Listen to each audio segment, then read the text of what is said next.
सांस भर के 3 बार पवित्र ओम का उच्चारण के साथ आज की कक्षा को प्रारंभ करते हैं।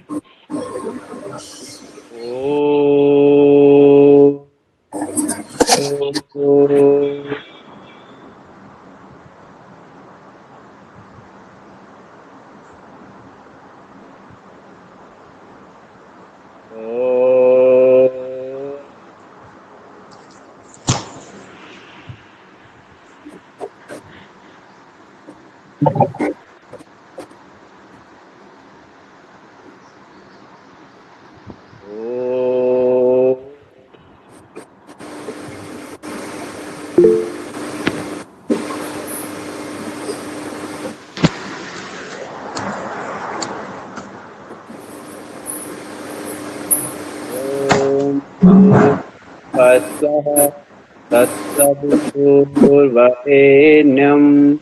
भर्गो देवस्य धीमहि धियो यो नः प्रचोदयात्। ओम शांति।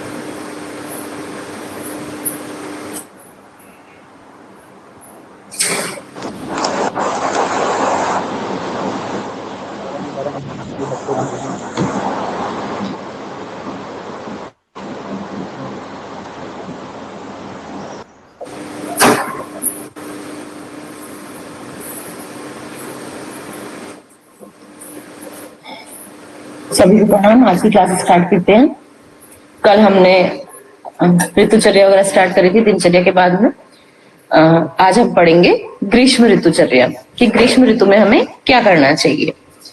ग्रीष्म ऋतु जैसे कि हम जानते हैं सभी लोग, इसका समय होता है जेठ और आषाढ़, मई और जून, जिसमें भयंकर गर्मी पड़ती है, वो हम ग्रीष्म ऋतु के अंतर्गत लेते हैं। और उसमें हमें क्या खाना चाहिए, क्या नहीं खाना चाहिए, उसमें हमारी ऋतुचर्या क्या होनी चाहिए जो हम डेली फॉलो करें इन 2 महीनों के लिए। संभावित रूप से रोग जो होने के खतरे रहते हैं इस मंथ में, वो होते हैं रूखापन, दौर्बल्य, लू लगना, खसरा, हैजा, चेचक, दस्त, बुखार, नक्सीर, जलन, प्यास, पीलिया, यकृत विकार आदि होने की संभावनाएं होती हैं। मैंने पहले ही बताया था। एक तो इसमें खुश्की, सूखापन बहुत ज्यादा होता है। दौर्बल्य हमेशा ये है कि जब गर्मी होती है तो क्या होता है, हमें वीकनेस फील होती है, क्योंकि क्या होता है शरीर में से पानी की कमी हो जाती है। पानी की कमी होने लग जाती है, कम पानी पीते हैं तो हमें वीक फील होता है। लू लग जाना, बहुत ही जल्दी लू लग जाती है। आप अगर डायरेक्ट सनरेज के कांटेक्ट में, सूरज में, धूप में निकल रहे हैं, कुछ काम कर रहे हैं, और दोपहरी के टाइम में, दोपहर का जो पीक आवर्स होते हैं 12 बजे से लेकर 2:30-3 बजे तक के टाइम में अगर आप कहीं निकल रहे हैं तो आपको लू, गर्म तेज हवाएं अगर चल रही हैं गर्मी में तो वो लू आपको लग जाती है। वो भी प्राणघातक होती है। खसरे है उसमें इस मौसम में खसरा बहुत निकलता है। हैजा हो जाता है, चेचक हो जाती है, दस्त, बुखार, नक्सीर, जलन, प्यास, पीलिया, ये सारी ही चीजों की परेशानी इस टाइम में हमें देखने को मिलती है कि बहुत ज्यादा प्यास लगती है, बुखार आ गया, गर्मी से बुखार आ जाता है कि जब लू लगती है, लू में बुखार आ जाते हैं। और वैसे भी बुखार आ जाता है आपको कि आपके शरीर का तापमान इतना बढ़ जाता है गर्मी से कि आपको बुखार आ जाता है। नक्सीर सभी जानते हैं, नाक से खून का निकलना।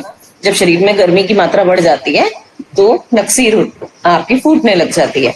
जलन, आपके शरीर में जलन होना, हाथ पैरों में जलन होना, पैरों के तलवे, हाथों में ये जो हथेलियां हैं हमारी, उनमें जलन होना, ये जलन के अंदर आता है। प्यास लगना, बहुत ज्यादा प्यास लगना कि प्यास आपकी कमी नहीं हो रही है, आप पानी पी रहे हैं फिर भी वापस आपको प्यास लग रही है, लगातार प्यास लगती जा रही है।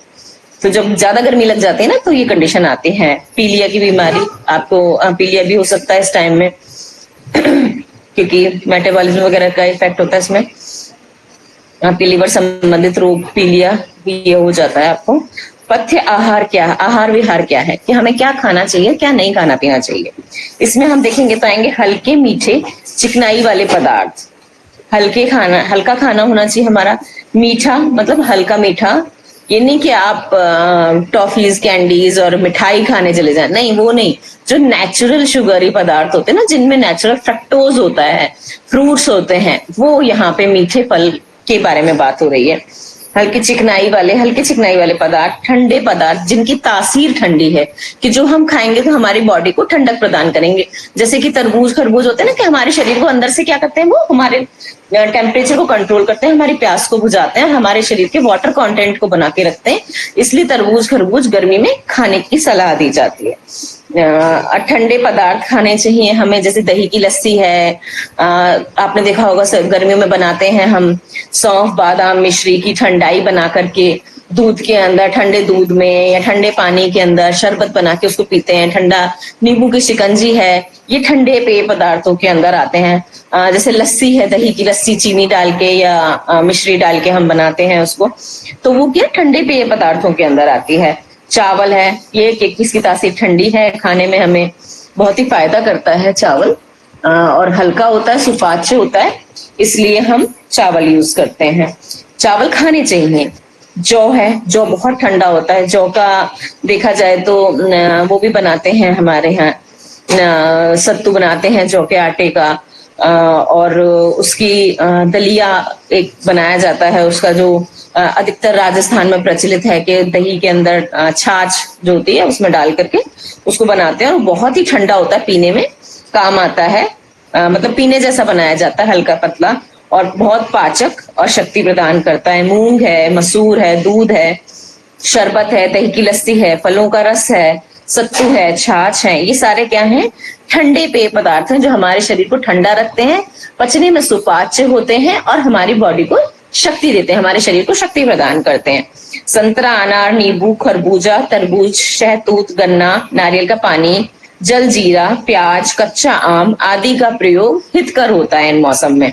ये सारी चीजें आती हैं, सीजनल फ्रूट है, ये सारे सब इसी सीजन के अंदर आते हैं, गर्मी के अंदर, और ये सारे ही हमारे शरीर के लिए लाभप्रद है। विटामिन सी की कमी को पूरा करता है नींबू और संतरा वगैरह हमारे शरीर के अंदर। अनार है जो खून की पानी की कमी को बराबर बना के रखता है, जो उल्टी वगैरह वाली जैसी प्रॉब्लम्स होती है उसमें अनार बहुत ज्यादा फायदा करता है। गन्ना, शहतूत वगैरह है, ये बहुत ही ज्यादा, जैसे कहा ना, मीठे में आ गया गन्ना, नारियल पानी, ये सब क्या मीठे होते हैं। जब आप शिकंजी, दही की लस्सी वगैरह, ये क्या है, शरबत वगैरह, ये सब मीठे पेय पदार्थ है ना। कच्चा आम है, कच्चे आम का हम पन्ना बना करके पीते हैं, उसका कच्चे आम को उसके अंदर भूज करके आग के अंदर, फिर उसका गूदा निकाल के बनाते हैं, जो वो बहुत ही ज्यादा लू लगने में लाभप्रद होता है। और अगर आप उसको रोज सेवन कर रहे हैं या हफ्ते में 2 दिन 3 दिन सेवन कर रहे हैं, कच्चे आम का जो शरबत बना करके पिया जाता है, भूज करके, जो उसका गूदा निकाल के बनाया जाता है पानी के अंदर डाल के, कैरी का जो होता है वो बहुत ही ज्यादा हितकर होता है लू लगने में, और लू लगती नहीं है अगर आप उसको यूज करते हैं बहुत ज्यादा, जब गर्मियां हैं उस टाइम पे एक टॉनिक की तरह आप उसे यूज करो, थोड़ा थोड़ा अगर आप उसको डेली पी रहे हो तो बहुत फायदेमंद रहता है हमारे शरीर के लिए। सूर्योदय से पहले उठना चाहिए हमेशा, और ऊषा पान करना इसमें हितकर होता है बहुत ज्यादा। ऊषा पान हमने कल पढ़ाई था कि जो सुबह उठकर हम पानी पीते हैं, वो पानी हमेशा पीना चाहिए, तो वो आपके शरीर को डिटॉक्सिफाई कर देता है। सुबह टहलने जाना चाहिए, 2 बार स्नान इसमें जरूर करना चाहिए गर्मी के मौसम में, कि एक तो आप सुबह डेली जो स्नान करते हैं वो करते ही हैं, शाम को भी स्नान करना चाहिए आपको, जैसे भी अपने आप कहीं भी वर्क प्लेस से जहां भी काम करते हैं, खेतों में काम करते हैं, या आप किसी भी फैक्ट्री में काम कर रहे हैं, या आप जो भी कुछ काम करते हैं, पढ़ाने जाते हैं, टीचर हैं, कुछ भी हैं, आप अपने घर आकर के, और इस एक तो क्या होता है, उससे कीटाणु भी दूर भागते हैं, शरीर को ठंडक मिलती है, और शरीर की जो हमारी त्वचा जो ऑर्गन है ना, इसको भी नमी प्रदान होती है, ये भी खुश्क नहीं हो पाती, जो रूखापन वाली प्रॉब्लम है वो भी कम हो जाती है।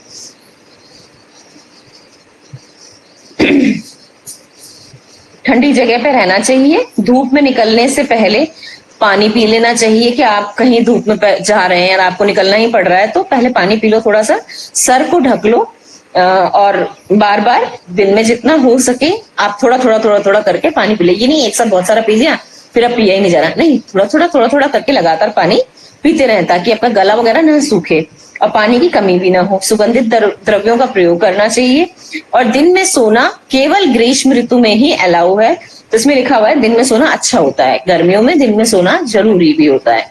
वो आपको जो थकावट और दौर्बल्य वाली दुर्बलता वाली प्रॉब्लम जो होती है ना, कि हमारा शरीर कमजोर कमजोर लग रहा है, हाथ पर टूट रहे, काम नहीं होता है, तो उसके लिए है कि आप दिन में जब थोड़ा सोते हैं तो आपको राहत मिलती है गर्मी के दिनों। केवल जेठ आषाढ़ का एक महीना ऐसा होता है, एक टाइम ऐसा होता है ग्रीष्म ऋतु, जिसमें हम दिन में सोना अलाउ करते हैं। अपथ्य व्यवहार क्या है गर्मी के मौसम में? धूप में ज्यादा जाना या एकदम धूप में रहना, कड़ी धूप में डायरेक्ट जाना, किसी भी चीज से ढकना नहीं अपने आप को। परिश्रम बहुत ज्यादा, बहुत मेहनत के काम गर्मी में हमें मतलब बीमार कर सकते हैं। व्यायाम करना, जैसे बहुत ज्यादा एक्सरसाइज करते हैं ना, तो बॉडी में से क्या बहुत पसीना निकलता है, तो नुकसान होता है उससे बॉडी को। बॉडी है ना डिहाइड्रेटेड हो जाती है, मतलब पानी की कमी हो जाती है बॉडी के अंदर। तो उस चीज से बचने के लिए आप है ना कम व्यायाम करें, हल्का फुल्का योगा करें, टहलें, पर व्यायाम कम करें, जहां तक हो सके ना ही करें ये जो 2 महीने होते हैं उसके अंदर। सहवास, जब बहुत सहवास करना, प्यास रोक लेना।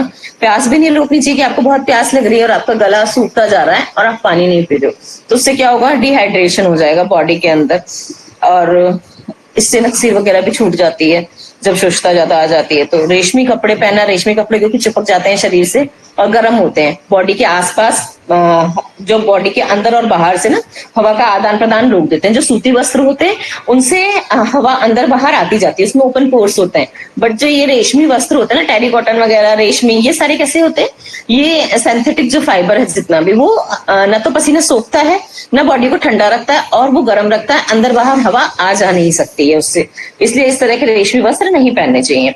कृत्रिम सौंदर्य प्रसाधन यूज करना, जो मेकअप वगैरह यूज करते हैं, उससे क्या है, सारे पोर्स बंद हो जाएंगे आपके जितने भी हैं, और फिर पसीना बाहर नहीं आएगा, तो फिर आपको प्रॉब्लम्स होगी। देखते हैं ना गर्मियों में निकलने लग जाते हैं मुहासे, कील वगैरह, तो वो इसलिए निकलते हैं। प्रदूषित जल का सेवन अहितकर है। पानी देख समझ के पिए, बॉईल करके ही पानी, ठंडा करके उसको जो रखा है वो पिए।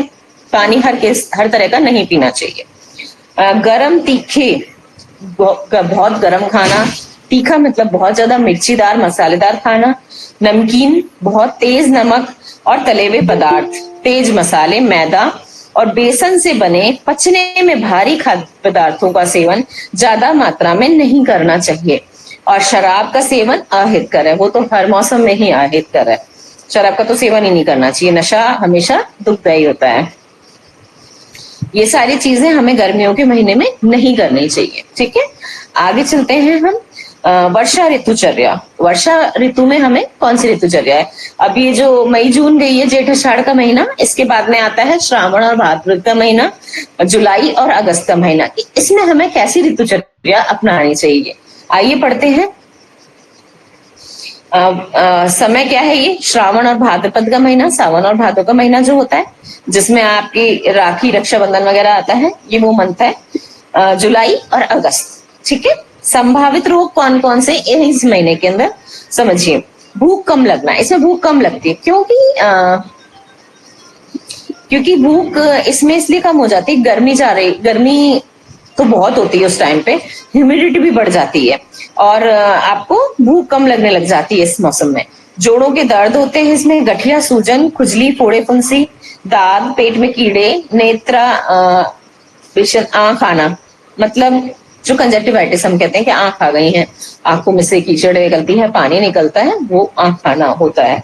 ठीक है, मलेरिया, ये मच्छर वगैरह हो जाते हैं तो मलेरिया, टाइफाइड, दस्त आदि रोगों की संभावना बढ़ जाती है। अब क्योंकि जो वो हवाएं चलती हैं और बारिश होती है, तो जो गठिया हड्डी से संबंधित जो भी रोग होते हैं वो इस मौसम में निकल करके आते हैं, होने स्टार्ट हो जाते हैं जैसे ही बारिश की हवाएं चलने चालू हो जाती हैं, और ये उन्हें बहुत ही परेशान करते हैं। पेन। पथ्य आहार विहार क्या है, इस मौसम में क्या खाएं क्या ना खाएं और कैसे रहें, आइए देखते हैं। अम्ल, लवण, स्नेह युक्त भोजन, पुराने धान्य कैसे, आपको अगर याद हो तो हमारे बड़े बूढ़े जो थे वो हमेशा क्या कहते थे कि सारा का सारा गेहूं चावल खत्म नहीं करना है, कुछ बचा के रखना है। अगस्त के बाद भी हम क्या करते थे, अगस्त आ गया, जुलाई, अगस्त, सितंबर तक हमें ना पुराना वाला अन्न नहीं खाते थे। जो भी जौ है, हमारा चावल है, हमारा गेहूं है, वो हम पुराना खाते थे कि जब तक बारिश अच्छे से होकर बंद नहीं हो जाएगी तब तक हम नया धान नहीं निकालते थे, क्योंकि वो गर्म होता है। कि बारिश से वो ठंडा हो जाएगा, जबकि उसमें बारिश गिर नहीं रही है, बट मौसम में तो आ जाती है ना, आर्द्रता, नमी आ जाती है, ठंडक आ जाती है, उससे वो मौसम वो पुराना हो, फिर धान्य ठीक हो जाता है। हम तब तक क्या करते हैं, इस मौसम में तक हम पुराना धान ही खाते हैं। गर्मियों के बाद में इस वर्षा ऋतु में भी हम पुराना धान ही खाते हैं। तथा रस, घी, दूध का प्रयोग, छाछ से बनाई गई बाजरा या मक्के की राबड़ी, ये सब हम क्या करते हैं, इस मौसम में खाते हैं, खानी चाहिए हमें। कद्दू, बैंगन, परवल, करेला, लौकी, तुरई, अदरक, जीरा, मेथी, लहसुन आदि का सेवन हितकर है। ये सारी चीजें क्या है, हल्की होती हैं, सुपाच्य होती हैं, और ये सभी हमारे जो मेटाबॉलिज्म, हमारा जो पेट है, हमारा पाचन तंत्र है, उसमें आसानी से पच जाते हैं ये इस मौसम के अंदर। तो हमें ये इस मौसम में खाने चाहिए। संशोधित जल का उपयोग करना चाहिए। संशोधित के अंदर क्या है, संशोधित कैसे करना है, हम या तो फिल्टर्ड पानी यूज करें, नहीं तो क्या है, पानी अगर आपके पास फिल्टर नहीं है, मतलब आरओ वगैरह नहीं लगा हुआ है, तो आप उसको क्या करें, पानी को बॉईल कीजिए, गर्म कीजिए, अच्छे से ठंडा कीजिए, फिर जब उबल जाता है फिर उसको आप अपने चाहे मटके में या जिस भी तरीके के बर्तन में आप ढक के अच्छे से रखिए, ताकि उसमें गंदगी भी ना करे, कोई कुछ भी ना गिर सके, फिर उस पानी को पीजिए। वो हो गया संशोधित जल, ठीक है ना, साफ सुथरा संशोधित जल का प्रयोग करना चाहिए। कुआं, तालाब और नदी का जल बिना शुद्ध किए प्रयोग नहीं करना चाहिए। शुद्ध कैसे कर सकते हैं आप, केवल उसके शुद्ध करने का, कुएं नदी वगैरह को शुद्ध करने का तो सिर्फ एक ही तरीका है, बॉईल करना उसको, या फिर उसमें कुछ चीजें भी डालते हैं, पर आप घर पे इन सब चीजों को यूज करके बॉईल करना ही बेस्ट तरीका है, उसको उपयोग करना चाहिए। पानी को उबालकर प्रयोग में लाना श्रेष्ठ है। भीगने से बचे जहां तक हो सके, भीगने पर शीघ्र सूखे कपड़े पहने, नंगे पैर गीली मिट्टी या कीचड़ में नहीं जाना चाहिए, सीलन युक्त स्थान पर नहीं रहना चाहिए, और बाहर से लौटने पर पैरों को अच्छी तरह से पोंछ लेना चाहिए। अब क्या है, भीगने से बचना चाहिए। बारिश में आप गीले हो गए हो तो कई तरीके की बीमारियां, जैसे कि हमने पीछे पढ़ा ना, सूजन, खुजली, फोड़े फुंसी, दाद वगैरह, ये सब हो जाते हैं इससे, क्योंकि पानी कहीं का कैसा है, आजकल तो और भी ज्यादा पॉल्यूटेड वाटर है कि पूरे में पॉल्यूशन ही पॉल्यूशन है आसमान के अंदर। तो जब वो पानी बारिश हो रहा है तो उसके अंदर न जाने कितना पॉल्यूशन मिलके आ रहा है। तो अगर आप उसमें गीले हो गए तो आप थोड़ा सा पानी से नहा लो और फिर आप अपने को अच्छे से पोंछो। गीली मिट्टी में कई तरह के कीड़े कीटाणु होते हैं, कई तरह के जर्म्स होते हैं, वो सब हमारे बॉडी पर चिपक करके हमें इन बीमारियों को कर देते हैं। जो ये आपके पेट में कीड़े हैं, आपकी आंखें आना है, फोड़े फुंसी है, दाद, सूजन, खुजली, ये सब क्या होते हैं, उसी से होते हैं। तो इससे बचाव के लिए क्या है कि आप घर बाहर से कहीं से लौट रहे हैं तो अपने हाथ पैर वगैरह अच्छे से धो लो, पोंछ लो, सुखा लो उनको, गीले ना रहें। वो गीले रहेंगे तो आपको इन्फेक्शन क्रिएट होगा ही होगा, ठीक है। तेल की मालिश करना हितकर है तथा कीट पतंग व मच्छरों से बचने के लिए मच्छरदानी का उपयोग करिए। गुड नाइट वगैरह लगाइए, ये मॉस्किटो रिपेलेंट कुछ भी लगवाइए जो लगाने के लिए आते हैं। नहीं तो नारियल का तेल अगर हम लगाते हैं तो भी मच्छर कम ही खाता है हमको, ठीक है। अपथ्य आहार विहार क्या है इस टाइम में, चावल, आलू, अरबी, भिंडी और पचने में भारी पदार्थों और द्रव्यों का प्रयोग नहीं करना चाहिए। बासी भोजन नहीं करना चाहिए, क्योंकि इस टाइम में बहुत जल्दी इन्फेक्शन होता है, खाना बहुत जल्दी खराब होता है, ठीक है। वो खाना खराब नहीं दिख रहा है, खराब नहीं हुआ है, पर फिर भी वो पचने में भारी इतना हो जाएगा कि वो आपको दस्त, पेचिस वगैरह कर ही देगा। दही नहीं लेनी चाहिए कभी भी। श्रावण भादों के मास में दही का उपयोग वर्जित है, नहीं खाना चाहिए। मांस, मछली, अधिक तरल पदार्थ नहीं खाने चाहिए, ठीक है। शराब आदि का सेवन अहितकर है। तालाब और नदी के जल का सेवन उचित नहीं है, क्योंकि इन सब में क्या है, मिट्टी भी होती है तालाब वगैरह के पानी में, नदी के पानी में रेत। अगर आपने देखा हो ना तो नदी का पानी का कलर ही चेंज हो जाता है बारिश के महीने में, तो वो भी अहितकर है उसको पीना। और कई तरह के कीटाणु तो होते ही हैं जो साथ में पानी बहा के लेके आ रहा है, इसलिए उस पानी का उपयोग नहीं करना चाहिए। दिन में सोना वर्जित है इस मौसम के अंदर, दिन में नहीं सोना चाहिए। आप अगर सोओगे बारिश के महीने में, अगर आपने देखा कि आप सो गए, फिर आप देखिए आपके हाथ पैर कितने अकड़ जाते हैं एकदम से, है ना। हाथ पैरों में अकड़न हो जाएगी और ऐसे लगेंगे आप जैसे ऐसे मुट्ठी भी बीचोगे अपनी, तो आपको पता पड़ेगा कि मेरे को कुछ परेशानी हो रही है। खड़े होंगे थोड़ी देर तक, ऐसे ही जगने के बाद भी आपको परेशानी होती रहेगी, ठीक है। दिन में सोना, रात में जगना, खुले में सोना और अधिक व्यायाम, धूप सेवन, अधिक परिश्रम, अधिक सहवास और अज्ञात नदी, जलाशय में स्नान करना अहितकर है। ये सब कुछ नहीं करना चाहिए। और खुले वुले में सोना, क्योंकि बारिश भी है और कीड़े मकोड़े हैं, मच्छर मक्खी हैं, अधिक व्यायाम करना भी है, धूप वगैरह में जाना अधिक क्योंकि उस टाइम पे धूप बहुत तेज हो जाती है, क्योंकि पॉल्यूशन तो धूप होता है और वो बहुत ही ज्यादा धूप उसमें परेशानी क्रिएट करती है। और आपको उस कहते हैं ना कि जो श्रावण भादों की धूप होती है उसमें तो हिरण भी काले हो जाते हैं, तो उसके पीछे रीजन एक ही है कि हम उसमें जाते हैं तो वो धूप इतनी तेज है कि हमारे स्किन को जला देती है। यूवी जो रेज वगैरह है, बहुत तरीके की रेज हैं, केवल यूवी ही नहीं है। अब आते हैं हम शरद ऋतुचर्या के अंतर्गत। समय क्या है? ये अश्विन और कार्तिक मास, सितंबर और अक्टूबर महीना, ये शरद ऋतु के अंदर आता है। इसमें कौन सी ऋतुचर्या हमें अपनानी है? अब इसमें देखिए, हल्का ठंडा हो गया मौसम, ठीक है, क्योंकि बारिश के बाद में हल्का ठंडा मौसम स्टार्ट हो जाता है, ना तब गर्मी है ना तब ठंड है। अब हमें इसमें इन महीनों में कौन से रोग होने की संभावना रहती है? तो जो संभावित रोग है वो है, आयुर्वेद के अनुसार शरद काल में पित्त का प्रकोप अधिक होता है, ठीक है। जो पित्त कुपित रोग होते हैं वो इस महीने में अधिकतर होते हैं, और शरीर में अग्नि का प्रधान कारक है, जो कि पित्त शरीर में अग्नि का प्रधान कारक होता है।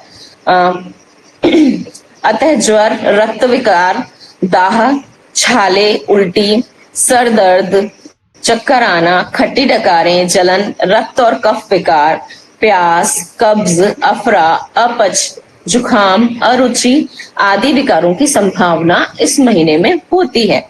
क्योंकि क्या हो गया, अब ये जो भी जितने भी पित्त कुपित रोग है, अब पित्त कुपित होगा तो पित्त का जब प्रकोप होगा तो आपको ये वाले जो आपके रक्त संबंधित, मतलब खून के संबंधित जितने भी हैं, दाह है, छाले हैं, ये सब, ज्वर है, सिर दर्द है, चक्कर आ रहे हैं, मिचली जैसे बोलते हैं ना कि जी घबराना, मचलाना, वो सारी परेशानियां, खट्टे डकारे में खाना हजम ही नहीं हो रहा है, क्योंकि खाने का हमारा जो वो चला आ रहा है, उससे हमारा जो तरीका है उससे हमारे को खाना हजम नहीं हो रहा, खट्टी डकारें आ रही है, जलन हो रही है, तो और रक्त और कफ के विकार सारे इसी में आ जाएंगे, ठीक है।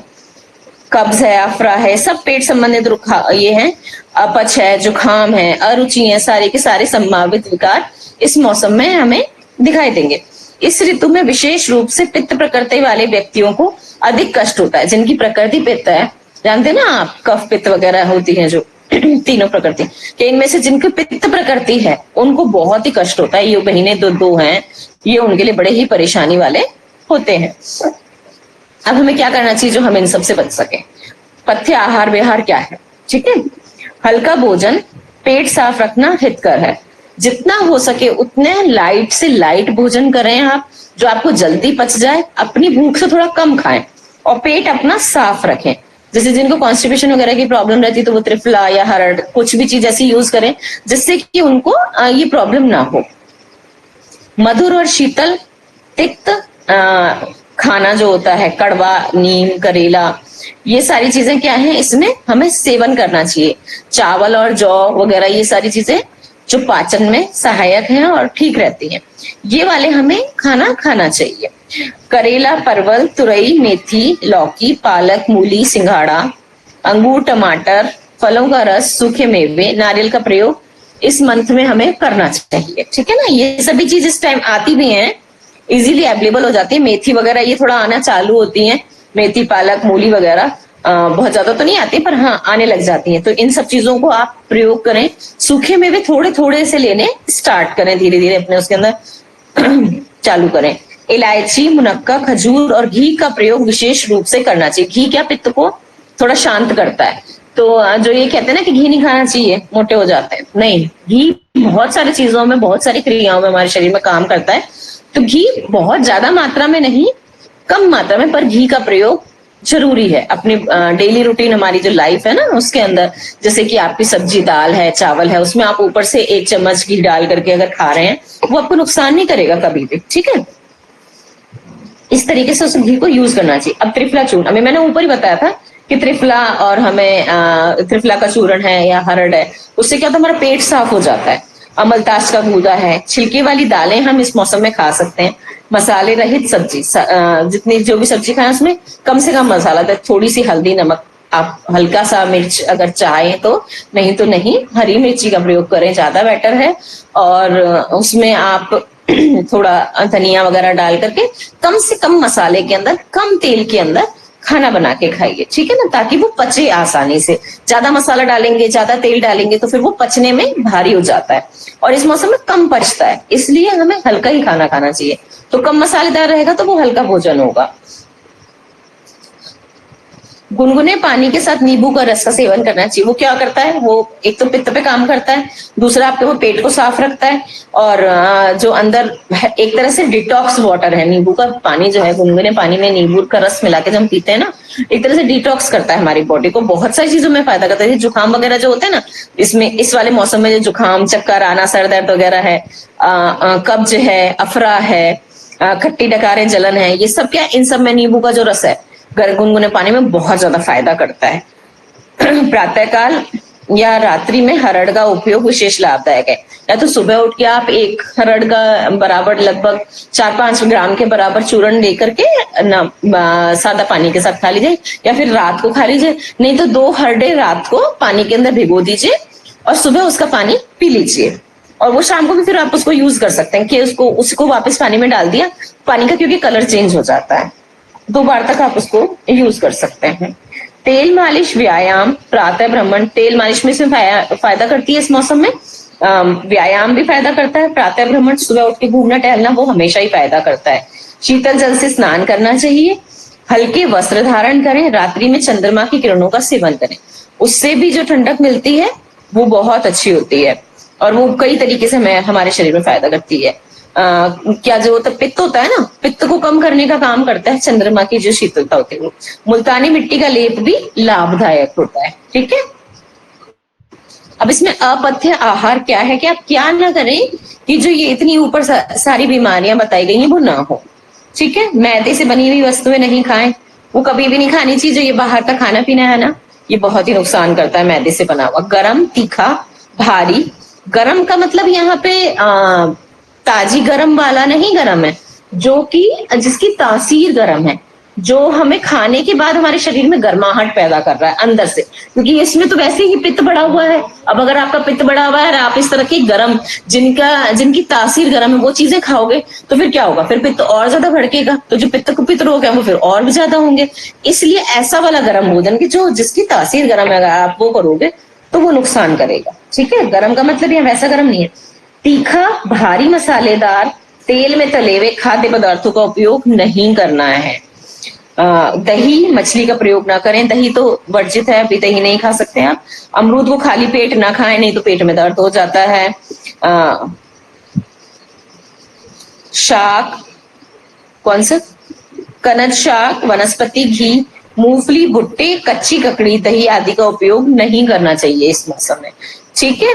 वनस्पति घी तो वैसे भी नुकसान करता है, बहुत ज्यादा हाइड्रोजनेटेड होता है वो, कई तरह के तेल उसमें मिक्स होते हैं। दिन में ना सोएं, मुंह ढककर ना सोएं और धूप से बचें। दिन में तो सोना है ही नहीं, दिन में सोना सिर्फ ग्रीष्म ऋतु में होता है और किसी भी ऋतु में मना किया गया है, ठीक है। और धूप से बचना चाहिए इस मौसम में भी जहां तक हो सके। हेमंत ऋतुचर्या, अब हेमंत ऋतु कौन सा मौसम आ गया, अब हमारा आ गया सर्दी का मौसम। इसका समय क्या है, मार्गशीर्ष और पौष का महीना, माघ और पौष का महीना जो हम कहते हैं वो ये महीना है। नवंबर और दिसंबर के टाइम इसमें अच्छी खासी हमारे यहाँ भारत में ठंड पड़ती है, ठीक है। संभावित रोग जो है इसमें वात संबंधित रोग इसमें बढ़ने लग जाते हैं क्योंकि ठंड से होते हैं। श्लैष्मिक रोग, लकवा है, दमा, पांवों की बीमारियां फटना, जुकाम आदि होना, ये सब इस मौसम में अधिकतर दिखाई देते हैं।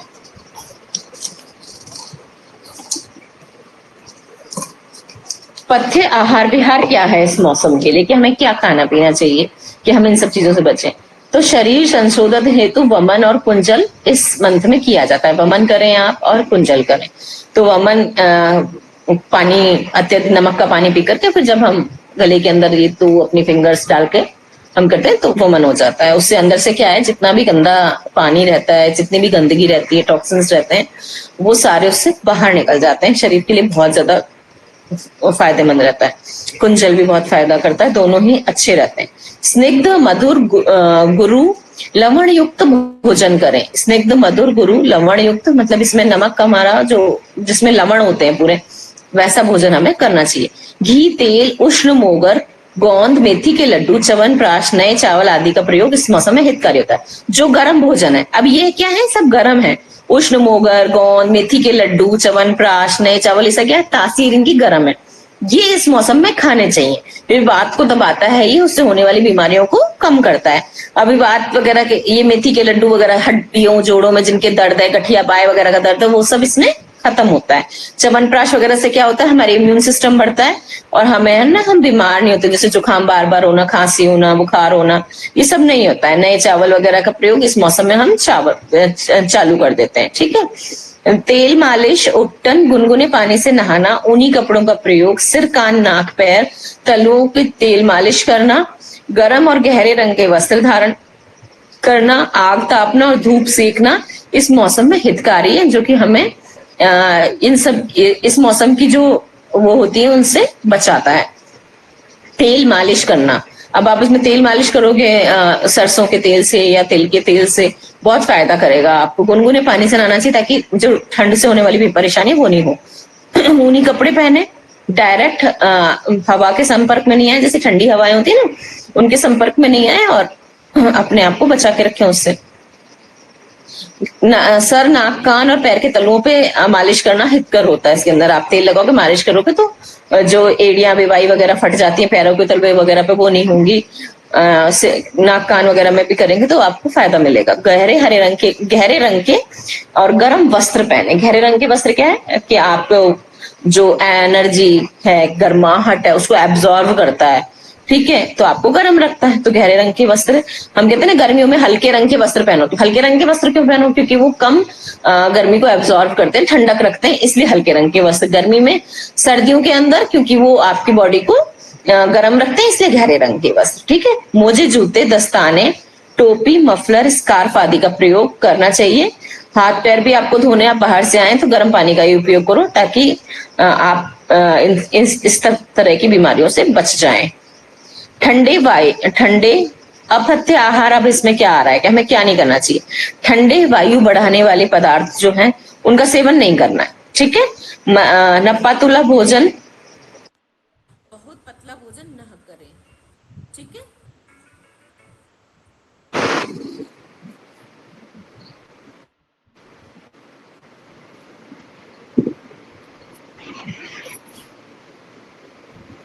दिन में नहीं सोना चाहिए। अधिक हवादार स्थान में रहना, ठंडी हवा हानिकारक है। खुले पांव नहीं रहना चाहिए। हल्के सफेद रंग के वस्त्र नहीं पहनने चाहिए।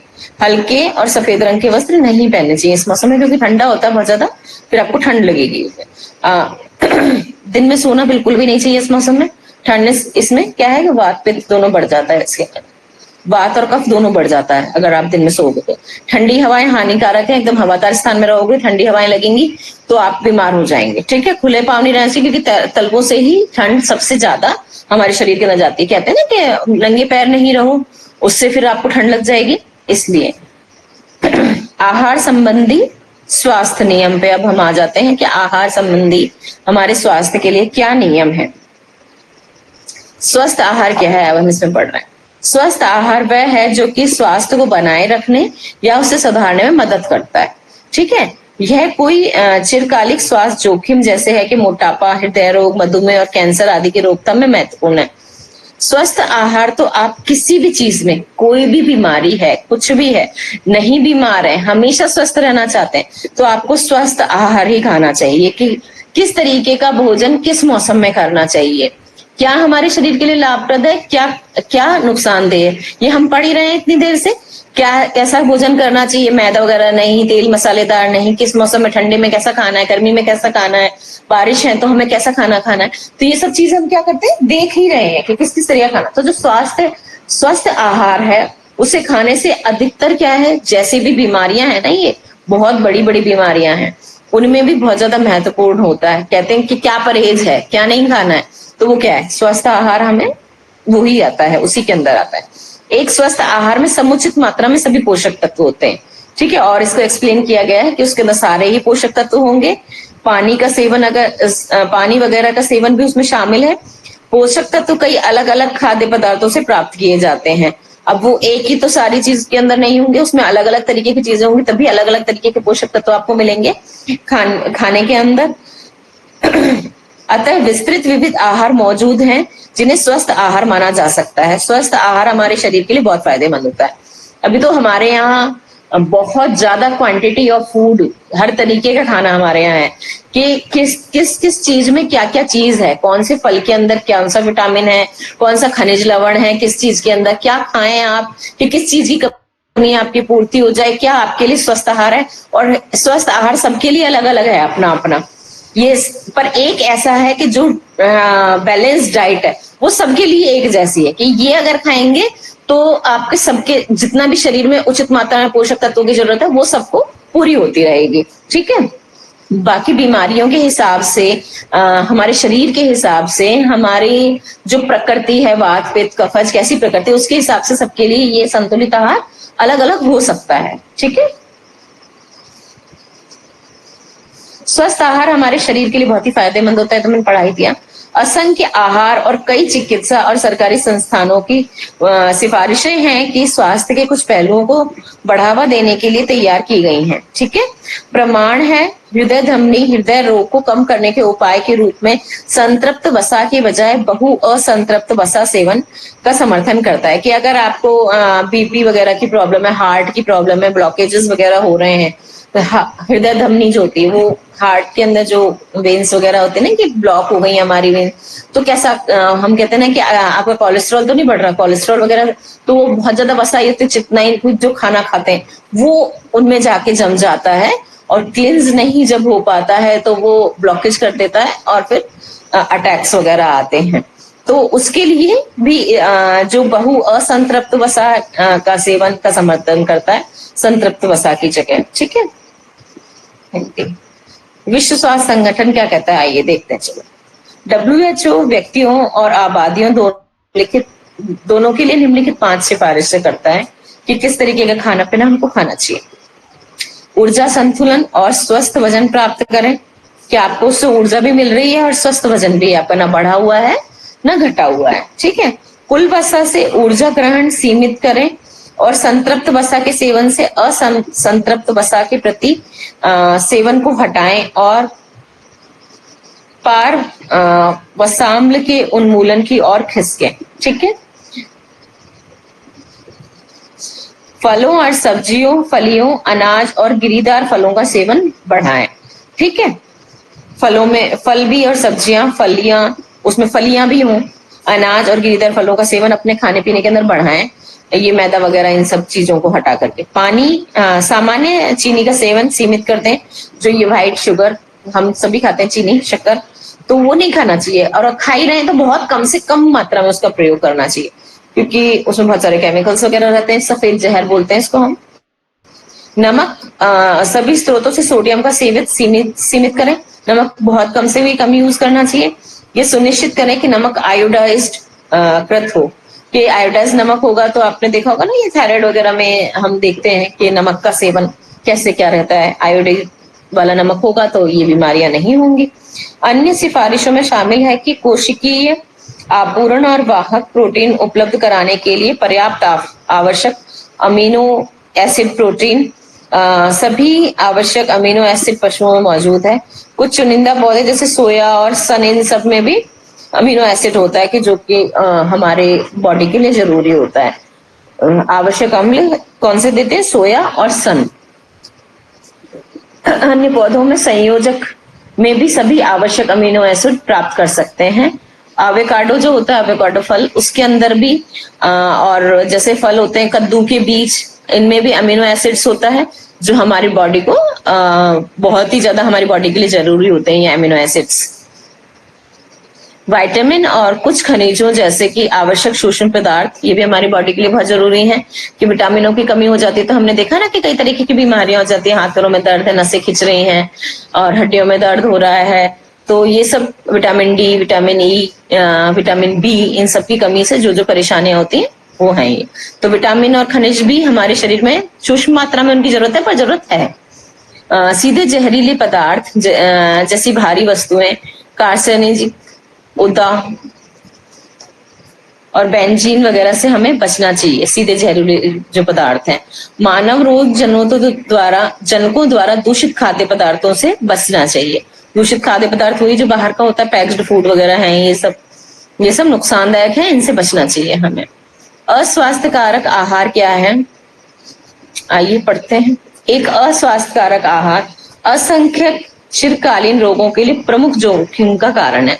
कि आप अगर अस्वास्थ्यकारक आहार खा रहे हो, इस तरीके का भोजन ले रहे हो, तो जोखिम का कारण तो है ही, उससे बहुत सारी तरीके की बीमारियां हो जाएंगी। हाई ब्लड प्रेशर जैसे उच्च रक्तचाप, मधुमेह, असामान्य रक्त वसा, अधिक वजन, हृदय की बीमारियां जितनी भी हैं, रक्त वाहिकाएं संबंधित, कैंसर वगैरह, ये सब क्या है, जब आप इस तरीके का भोजन खा रहे हैं, बाहर का जो भोजन होता है ना, कैंड फूड वगैरह, मैगी वैगी, सारी चीजें, ये सब ऐसी भोजन के अंतर्गत आती है।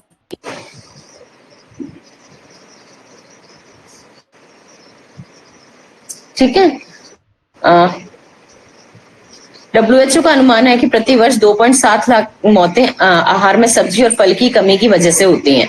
WHO ने बताया कि जब आहार में हम फल और सब्जी कम लेते हैं, तो उसकी वजह से, क्योंकि उनसे हमें मिलती नहीं है जितनी हमें जो जरूरत की जो चीजें हैं, आपके जो पोषक तत्व हमें मिल ही नहीं रहे हैं, तो फिर हो जाता है इस तरीके की चीजें कि धीरे धीरे करते करते वो बीमारियों का रूप धारण कर लेती है, और उससे ये आ जाता है। विश्व स्तर पर यह अनुमान लगाया जाता है कि 19% जठरांतक परक कैंसर, मतलब पेट वाले जो आंतों वाले कैंसर हैं, स्थानिक रक्त संबंधित हृदय रोग, और 11% आघात का कारक है ये जो बाहर का ये खाना है, जो अस्वास्थ्य कारक भोजन जो है ना, उसके कारण इतने परसेंट की मृत्यु इन बीमारियों से होती है। ठीक है। खाद्य व्यसन विवाद। कुछ कोनल का दावा है कि कृत्रिम मिठास, रंजक, परिरक्षक कारक और खाद्य पदार्थों में स्वाद के लिए मिलाए जाने वाले पुट से स्वाद संबंधित समस्याएं पैदा होती हैं, जैसे कि कैंसर या ADHD के जोखिम में वृद्धि होती है। अब ये कृत्रिम मिठास वगैरह वही ऊपर से जो मिलाते हैं हम मीठे वगैरह के लिए, जो फूड कलर्स वगैरह होते हैं, अजीनोमोटो वगैरह, जो खाने में स्वाद के लिए मिलाई जाती हैं, ये सारी चीजें क्या है, कैंसर को बढ़ावा देती हैं या ADHD बीमारी में वृद्धि करती हैं। ठीक है। फास्ट फूड के आलोचकों में शामिल है जेमी ओलिवर मॉर्गन और एरिक स्कोलर। ठीक है। पर फास्ट फूड तो किसी के लिए भी अच्छा नहीं होता है और कभी भी अच्छा नहीं होता है। केवल यही लोग इसका आलोचक नहीं है, मैं भी बहुत ज्यादा हूँ, और सभी को हम मना करते हैं कि फास्ट फूड नहीं खाएं, बाहर का खाना नहीं खाएं, इस तरीके के फास्ट फूड्स, क्योंकि ये जो फ्रेंच फ्राइज, चिप्स वगैरह हैं, ये सब चीजें क्या है, इनमें कुछ भी नहीं होता है, पोषक तत्व तो उसमें 0 होता है, और जो नुकसानदेह पदार्थ हैं, जो वो कह रहे हैं ना, अधिक वसा वाले जो ये हैं, असंतृप्त वसा वगैरह, ये सब क्या है, इन्हीं से तो जाते हैं अधिकतर अंदर। मोमोज खा रहे हैं, चाउमीन खा रहे हैं, मैगी खा रहे हैं, ये सब क्या है, बहुत बेकार खाना है ये, और इनमें पोषक तत्व कुछ भी नहीं होता है। आप उसे कैसे भी बना लीजिए, ठीक है, बाहर का है या आप उसको घर में भी अपने लाके बना रहे हैं, तो भी वो बेकारी चीज है। ठीक है। सामान्य नियम पे आते हैं हम, थोड़े से देर रह गई, देखते हैं।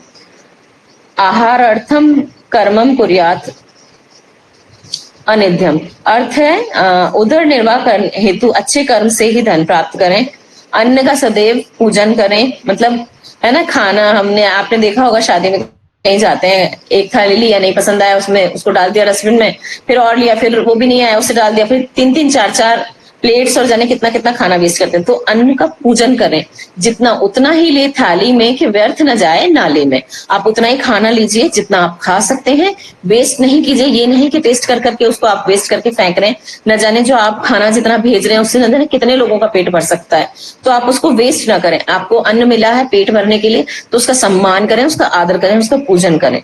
नित्य पूजित अन्न बल और वीर्य प्रदान करता है। पूजित कैसे? आप जब भोग लगाते हैं भगवान को, ईश्वर को याद करते हैं, धन्यवाद करते हैं कि आज हमें भरपेट खाना मिला है, तो वो क्या आपके बल और वीर्य के अंदर वृद्धि करता है और आपको स्वास्थ्य प्रदान करता है। अन्न देखकर हर्षित हो, खुश हो, प्रसन्न हो और उसका सर्वस्व प्रशंसा करें। आप दुखी मन से खाते ना, ये क्या बनाया है, टिंडा, ये क्या बनाया है, भिंडी, ये क्या बनाया, करेला, ये तुरई। तो जब आप दुखी होके खाना खाते हैं ना, तो उसका खून तो बनता नहीं है, रस नहीं बनेगा उसका। जब रस नहीं बनेगा तो उसका खून भी नहीं बनेगा। आप अगर उसको खाएंगे उस तरीके से कि हाँ ये भोजन है, ये मेरी भूख बुझाने के लिए, ये मेरे शरीर में ताकत देगा, और आप उसको खुशी मन से उसकी प्रशंसा करके, खाना बहुत अच्छा बना है, तो जब आप खाना अच्छा बना है करके खाएंगे ना, तो वो आपको एक तो प्रसन्नता देगा और संतुष्टि का भी आपको उसमें लगेगा। बीच बीच में ना खाएं, हर समय खाना खाने वाला सिस्टम नहीं होना चाहिए कि आपका टाइम होना चाहिए कि हाँ इस टाइम 2 बार अच्छे से भरपेट भोजन कीजिए। नहीं तो जैसे ब्रेकफास्ट वाला जिनके सिस्टम है, तो सुबह एक बार ब्रेकफास्ट किया तो उसी हिसाब से फिर दोपहर को खाना, फिर रात्रि को भोजन। बीच बीच में बार बार आधा पौन घंटे पे आप खाते रहेंगे ना, तो आजकल शुगर क्यों बहुत बढ़ गई है, शुगर की बीमारी, डायबिटीज, जो मधुमेह की बीमारी है, कि वो बार बार हर समय अब ये खा लिया वो चख लिया। तो आप चाहे इतना सा ही खाते हैं, 2 चम्मच ही खाते हैं, पर जो एक बार इंसुलिन साइकिल आपकी चलती है ना अंदर बॉडी के अंदर, तो वो 55 सेकंड तक चलती रहती है। चाहे आपने इतना सा खाया तो 55, चाहे आप 55 मिनट 55 मिनट तक चलती रहेगी, कितना भी खाइए उसके अंदर। तो एक बार खा लीजिए तो आपकी बॉडी को पता चले, वो अत्यधिक इंसुलिन स्त्रावित कर करके वो जब फिर उसके अंदर कमी आने लग जाती है। इसीलिए आप देख रहे हैं कि इस तरह के डायबिटीज के मरीज बहुत बढ़ गए हैं। बार बार का खाना खाना कभी भी ठीक नहीं होता है। भूख लगने पे ही खाएं, जब आपको अच्छी भूख लग रही है, आपको भूख लगने लगी, आप खाना खा लीजिए, ठीक है। स्वस्थ स्थान पर और प्रेम पूर्वक दिया हुआ खाना खाइए। चिड़चिड़ किचकिच करते हुए खाना कभी भी नहीं खाना चाहिए, ना देना चाहिए। आहार प्रकृति अनुसार करना चाहिए। कफ वात पित्त आपकी कैसी प्रकृति है, आपको किस प्रकार का आहार करना चाहिए, वो आप अपनी प्रकृति के अनुसार ही आहार करें, खाना खाएं, ठीक है। मन की वासना के लिए जो मनुष्य खाता है उसकी सूक्ष्म देह का पोषण होता है। वासना हेतु खाने से रोग हो सकते हैं। आप है ना, बस वासना मतलब कि हमारी जीभ के स्वाद के लिए, स्वादेंद्रिय के लिए जो भोजन करता है, तो उसको तो फिर बीमारी होती है। और जो केवल अपने शरीर के लिए, हमारे शरीर के अंदर ताकत बनाए रखने के लिए जो भोजन करता है, वो आपके देह को पोषण मिलता है उससे, ठीक है। जो देह की आवश्यकता अनुसार पर्याप्त मात्रा में खाता है उसे रोग नहीं होते। जितना हमारी शरीर की जरूरत है उसके हिसाब से खाना खाएंगे तो आपको बीमारियां नहीं होंगी।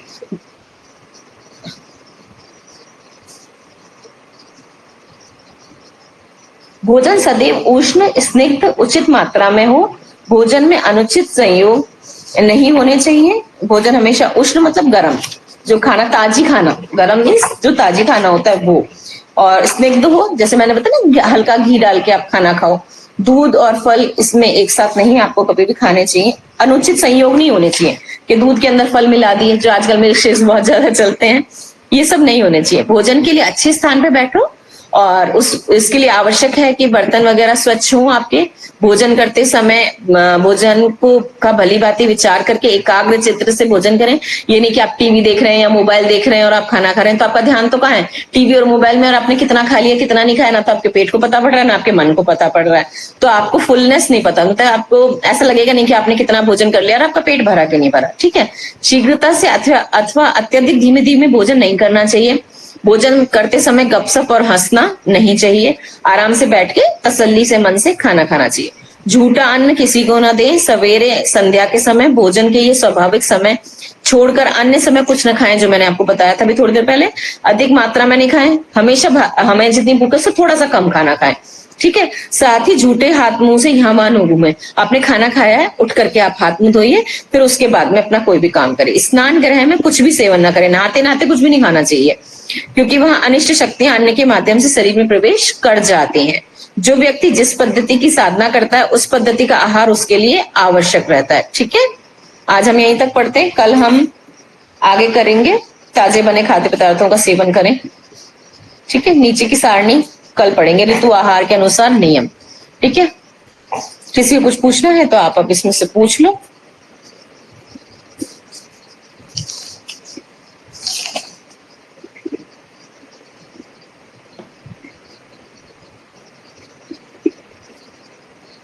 कुछ पूछना है?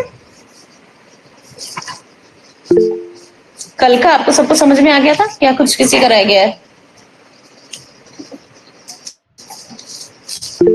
कल हम पढ़ेंगे ऋतु के अनुसार आहार के नियम क्या क्या हैं, ठीक है।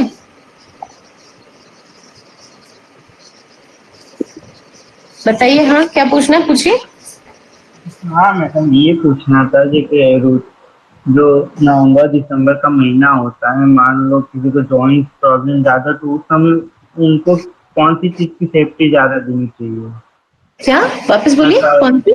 नवंबर दिसंबर का जो महीना होता है, उस समय जो ठंडी इस समय बहुत ज्यादा होती है, हाँ तो हाँ उस समय हम लोग को साइनस प्रॉब्लम और जॉइंट प्रॉब्लम ज्यादा, तो उस समय उनको सेफ्टी किस चीजों में दे सकते हैं?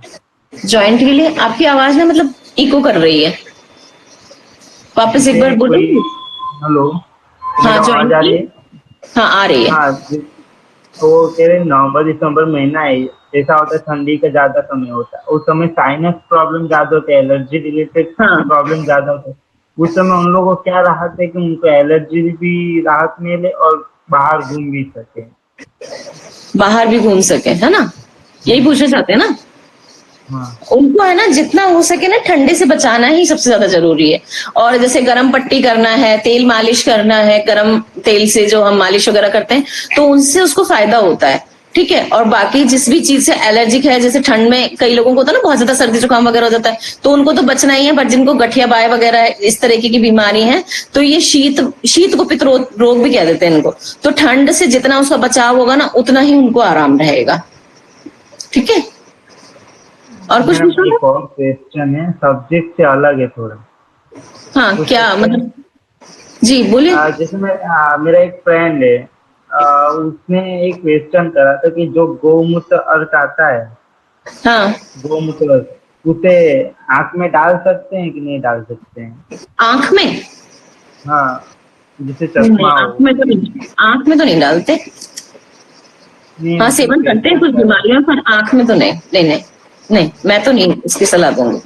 जी, हेमंत जी आपको कुछ पूछना है? जी, ठीक है, तो करते हैं, या फिर हम आज की कक्षा का समापन यहीं करते हैं। कल हम पढ़ेंगे हमारे ऋतु के अनुसार आहार के नियम। ठीक है, शांति पाठ करवाइए, यहीं पे विश्राम देते हैं आज की कक्षा को। आइए, सभी कमर गर्दन सीधी, आंखें बंद, मन सहज शांत भाव से सर्वकुशल प्रार्थना। ओम सर्वे भवन्तु सुखिनः, सर्वे सन्तु निरामया, सर्वे भद्राणि पश्यन्तु, मा कश्चित् दुःखभाग् भवेत्। ओम शांति शांति शांति। सभी का बहुत बहुत धन्यवाद।